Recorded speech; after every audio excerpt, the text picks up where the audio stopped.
Kesulitan pertama ketika running bisnis adalah saya belum punya skillnya, tapi saya mau coba dulu.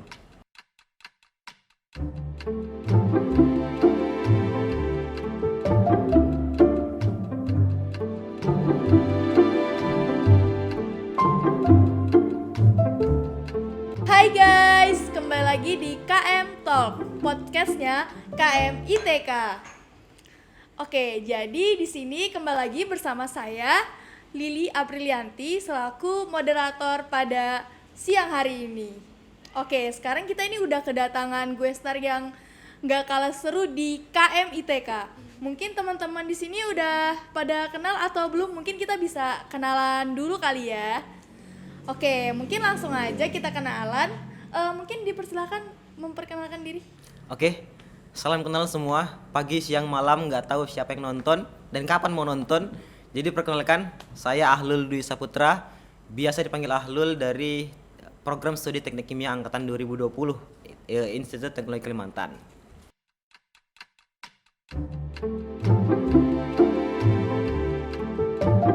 Karena posisinya jadi mahasiswa, pasti kesibukannya nggak lebih dari ngerjain tugas, kemudian laporan, praktikum, kemudian presentasi di depan kelas dan lain sebagainya. Tapi di luar itu, alhamdulillah aku lagi running sebuah usaha yang namanya desainvisual.id dan beberapa kerjaan-kerjaan lain yang masih relate sama usahaku sendiri. Jadi aku sebagai digital marketing manager di startup Balikpapan, itu namanya bitfish.id juga. Oke, mungkin teman-teman di sini udah pada tahu nggak sih tadi bisnisnya atau mau diulangin lagi lebih dalam? Tadi itu apa ya? Desain visual ya? Oke, mungkin bisa diceritain?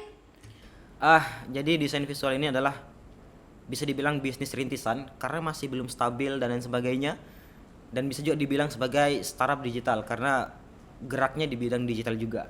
Jadi desain visual ini adalah sebuah platform digital marketing dan micro influencer untuk ngeboosting marketingnya para UMKM, para pelaku usaha baik di kota kita sendiri di Balikpapan maupun di luar Balikpapan, ada di Sumatera, di Jawa dan di Kalimantan.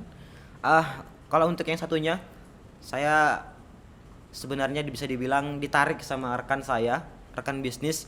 Jadi saya ditarik sebagai digital marketing manager di bitfish.id, salah satu startup digital juga di Balikpapan yang fokusannya di bidang perikanan, yaitu lelang ikan online, basicnya di website. Kemudian kita bisa melakukan jual beli ikan secara real time, kapanpun dan dimanapun gitu.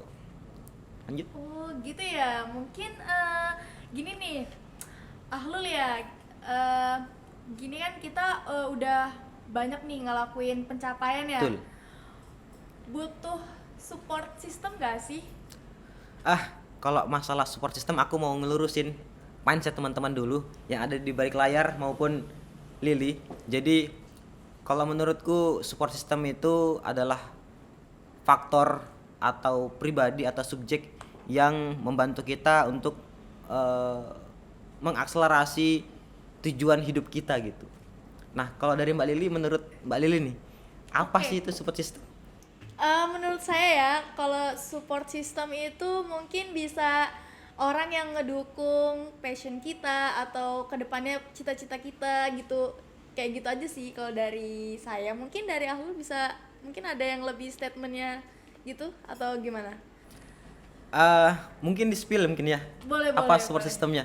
Jadi sekarang uh, mau benerin mindset teman-teman lagi. Jadi support system itu bukan kayak cari gebetan, bukan cuman kayak cari pasangan hidup.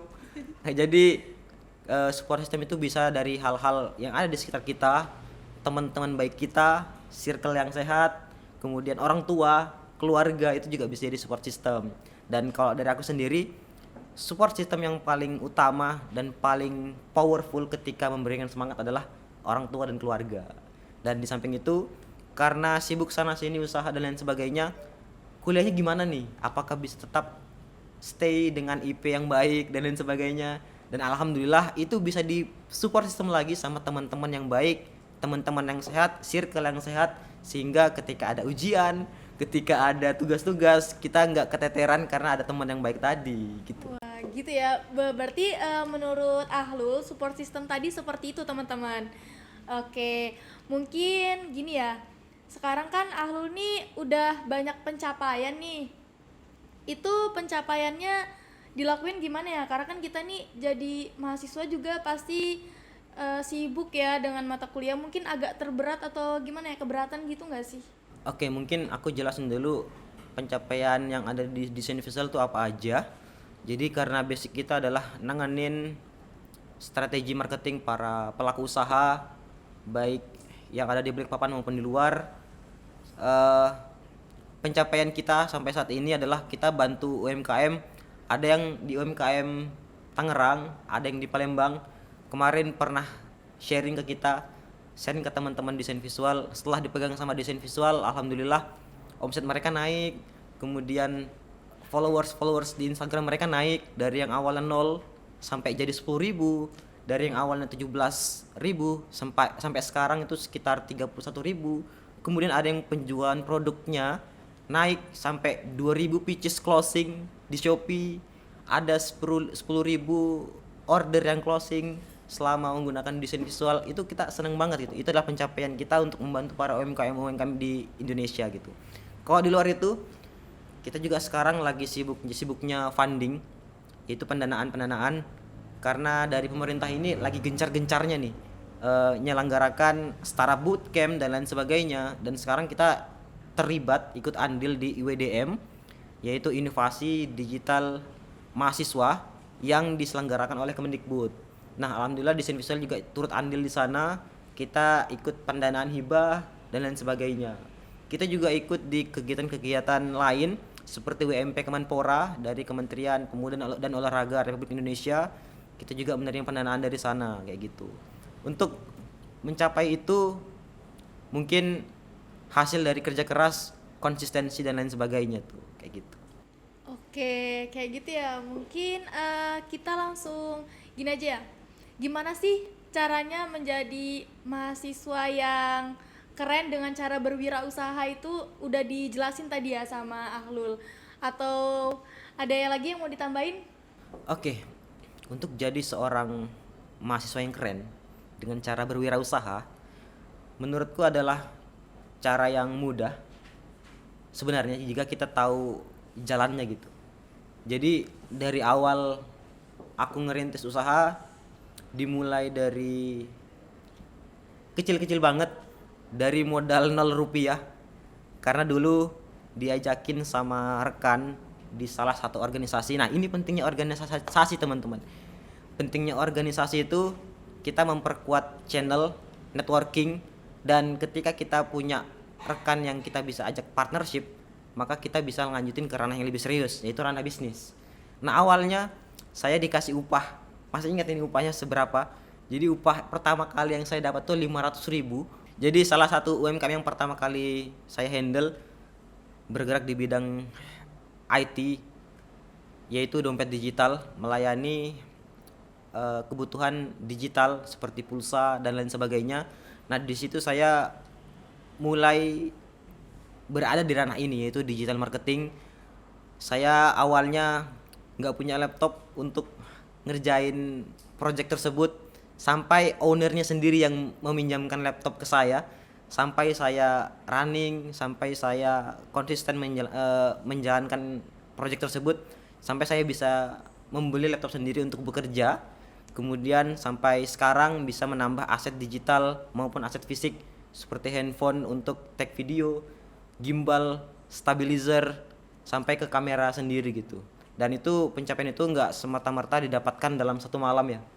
Pasti ada perjuangan keras di balik itu, karena saya mulai dari tahun 2019 dan hasilnya baru kelihatan di sekitar tahun 2021 sampai sekarang gitu. Alhamdulillah.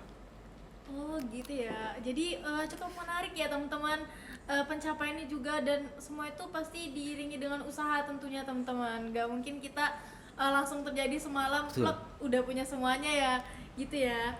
Oke, mungkin kita bisa nanya-nanya lagi nih, gimana ya caranya memulai bisnis pertama kali gitu. Oke, memulai bisnis pertama kali. Kalau orang awam bilang pasti yang ada di pikirannya adalah modal. Kita butuh modal sekian untuk running bisnis sekian gitu. Nah, tapi kalau dari yang pengalamanku itu nggak sepenuhnya salah dan nggak sepenuhnya benar. Karena menurutku untuk bisa memulai bisnis itu bisa dimulai dari bagaimana cara kita menyelesaikan masalah orang lain gitu. Dulu aku menyelesaikan masalah rekan kerjaku, yaitu untuk proses branding usahanya. Karena saya punya skill desain dan lain sebagainya, saya bantu bikinkan konten marketing dan lain sebagainya, dan itu termasuk menyelesaikan masalah. Jadi tips yang paling pertama ketika kita mau running bisnis adalah ada masalah dan ada yang ingin kita selesaikan di situ. Itu salah satu cara untuk memulai bisnis gitu. Kalau dari saya sendiri kayak gitu. Oke, jadi tadi kan bisnisnya itu desain visual ya. Iya. Itu kenapa bisa kepikiran ngambil bisnis itu? Kenapa? Iya. Karena tadi sudah dijelasin ya. Saya diajakin orang untuk berpartner di bidang itu, dan saya setelah project itu selesai, saya berpikir gitu. Kalau misalnya project ini memang pasarnya luas dan pemainnya masih belum terlalu banyak. Karena kalau melihat data UMKM di Indonesia itu ada sekitar 10 juta dan yang sudah terdigitalisasi itu baru sekitar 15%-nya. Berarti masih ada sekitar 85% yang belum kesentuh, dan kalau kita jadikan bisnis ini bakal betul-betul changeful gitu buat kita. Sangat kesempatan gitu. Kayak gitu kalau dari aku. Oke, mungkin dalam ngejalanin usaha ini ya, pasti ada yang namanya kesulitan. Kesulitannya tuh kira-kira apa nih? Kesulitan pertama ketika running bisnis adalah saya belum punya skillnya, tapi saya mau coba dulu. Jadi awal-awal tuh saya adalah basic anak teknik ya. Jauh banget nih perpindahannya dari marketing sama teknik gitu. Iya, benar. Walaupun ada yang namanya teknik marketing, tapi ini totally different gitu. Karena teknikku itu adalah teknik kimia. Ya kesehariannya nge-lab di laboratorium dan lain sebagainya. Disuruh nanganin konten-konten marketing gitu kan ya. Agak Benar-benar. jauh gitu. Nah, proses yang jauh itu agak sulit aku bisa sampai di titik ini untuk belajar otodidak sampai ambil kelas dan lain sebagainya. Itu butuh perjuangan banget, dan alhamdulillah masa-masa sulit itu bisa aku handle, dan sampai sekarang aku bisa sedikit memetik buahnya nih. Dari kesulitan tersebut bisa dikonversi menjadi pundi-pundi uang gitu. Apalagi buat para mahasiswa nih ya, yang Bener. makan aja kesulitan gitu ya, bayar kos juga sulit. Tapi dengan kesulitan tadi aku bisa membawanya ke ranah yang lebih mudah, sehingga bisa mendatangkan income untuk diriku sendiri dan bahkan bisa ku bagikan ke orang lain gitu, khususnya orang tua gitu. Oke, mungkin kita tanya-tanya lagi boleh ya? Boleh Silahkan. dong, boleh dong pasti ya. Oke, apa sih yang ngebuat kamu senang terus tuh bertahan di bisnis ini tuh? Iya. Apa kira-kira? Yang membuat senang pertama kali adalah ini merupakan hobi yang menghasilkan duit gitu. Jadi awalnya sejak duduk di bangku SMA, saya punya ketertarikan di bidang seni rupa. Jadi awalnya suka ngegambar, ikut lomba gambar, melukis dan lain sebagainya, bikin mural di dinding. Nah, setelah itu karena adanya digitalisasi, era digital ya, para Gen Z mungkin pada tahu semua bisa kita akses secara digital, dan ngegambar pun juga sekarang bisa secara digital. Nah, karena ada era tersebut, saya mulai coba-coba juga nih, ngikutin eranya gitu, eranya anak muda kan. Jadi ngegambar secara digital, seseru itu gitu.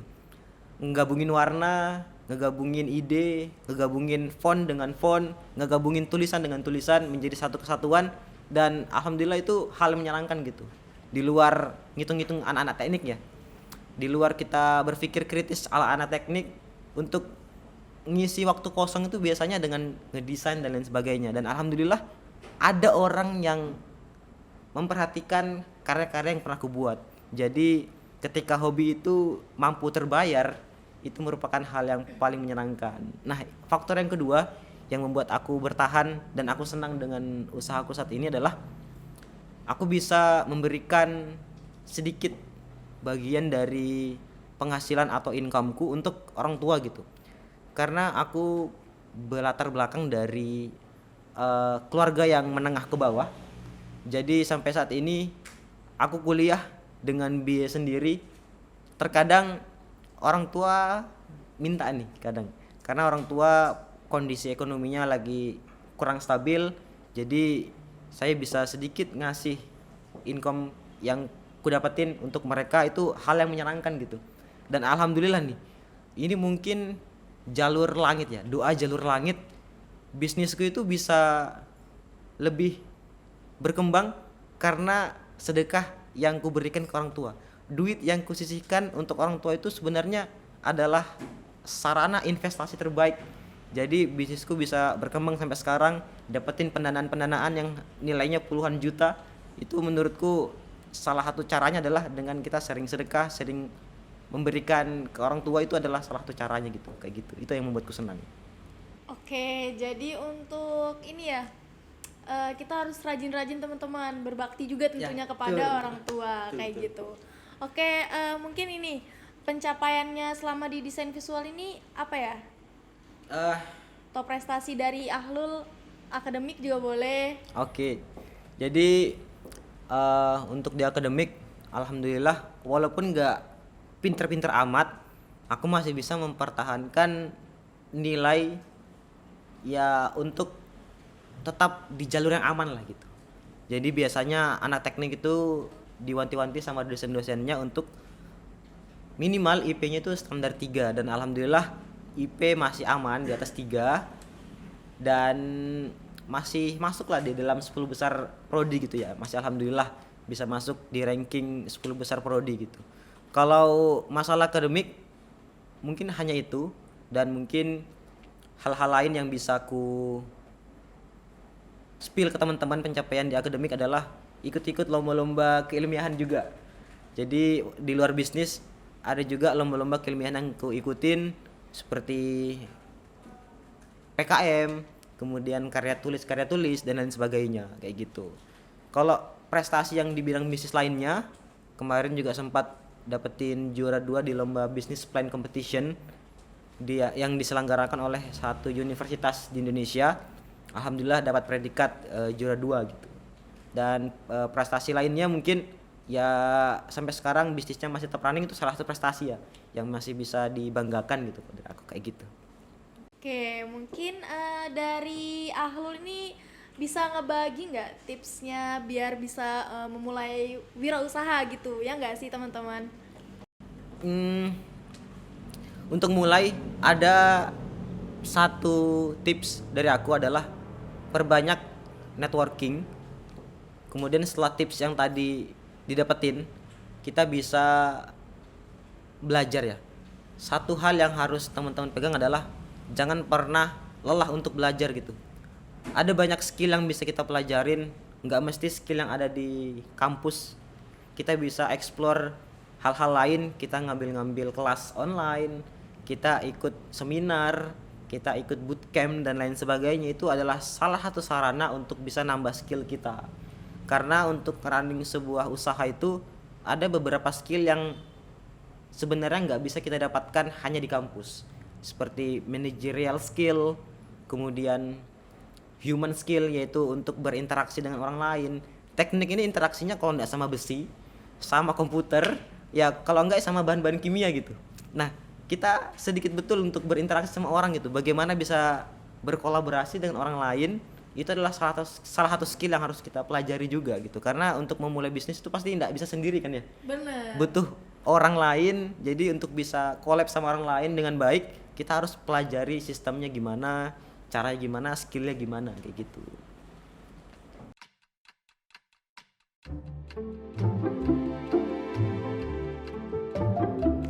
Kenapa sih harus kita mulainya tuh dari sekarang gitu, ngebuat usaha gitu, ya nggak? Iya. Kalau pertanyaan itu yang paling utama yang harus kujawab adalah kita posisinya mahasiswa, kita sebenarnya belum punya tanggungan apa-apa, kita belum berkeluarga, kita juga masih dalam tanggungan orang tua sebenarnya. itu adalah salah satu momen yang terbaik menurutku untuk memulai sebuah bisnis. Karena bisnis itu nggak bisa sukses ketika pertama kali terjun, pasti ada jatah gagal yang harus kita ambil gitu. Dan jatah gagal itu harus kita selesaikan pada saat kita belum punya tanggungan. Nah, menjadi mahasiswa adalah momen yang paling baik untuk memulainya. Jadi dengan kita masih menjadi mahasiswa itu, kita belum punya tanggungan keluarga yang harus kita hidupi, tidak punya tanggungan orang tua, karena orang tua yang memberikan kita finansial kan selama hidup berkuliah gitu. Ini adalah momen yang tepat gitu.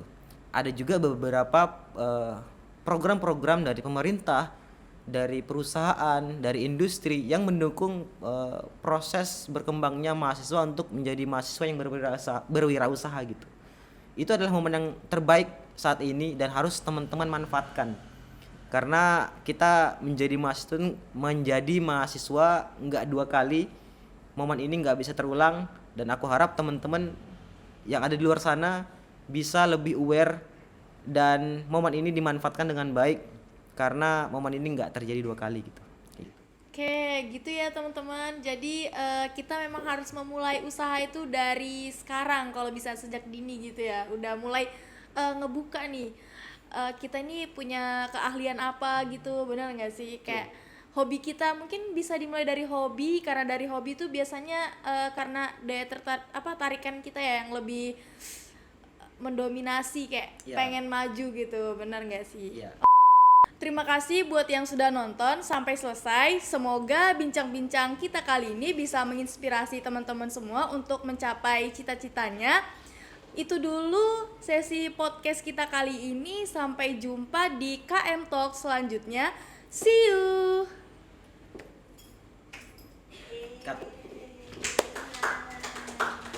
Nanti dikasih nada-nada aja suaraku, kasih kecil ke, soalnya suaraku jelek banget. Guys ya.